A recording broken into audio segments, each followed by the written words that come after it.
Indian रियासत अमृतसर में वाक़ सिखों का मुकद्दस मकाम गोल्डन टेम्पल खबरों में है, लेकिन इस बार वजह कोई मजहबी त्यौहार नहीं बल्कि एक इंडियन फौजी अफसर का कंट्रोवर्शियल बयान है। इंडियन लेफ्टिनेंट जनरल सुमर इवान ने दावा किया है कि इंडिया और पाकिस्तान के दरमियान हालिया कशीदगी के दौरान गोल्डन टेम्पल के हेड ग्रांथी या पेशवा ने इंडियन फौज को गुरुद्वारे में एयर डिफेंस गन्स नस्ब करने की इजाजत दी थी।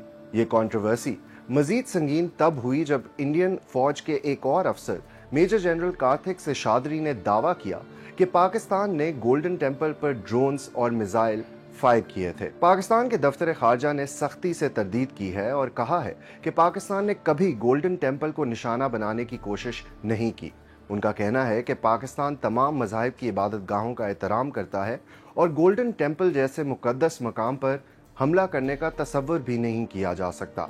इस मामले पर गोल्डन टेम्पल की अपनी इंतजामिया का क्या कहना? इंडिया में गुरुद्वारों का इंतजाम संभालने वाली कमेटी श्रोमणी गुरुद्वारा प्रबंधक कमेटी ने भी इंडियन फौज के इस दावे को मुस्तरद कर दिया है कि गोल्डन टेम्पल में तैयारा शिकन तोपें लगाने की इजाजत दी गई थी। गोल्डन टेम्पल के एडिशनल चीफ ग्रांती अमरजीत सिंह ने कहा है कि फौजी अफसर का यह दावा बिल्कुल गलत है और उन्होंने इसे हैरानकुन भी करार दिया।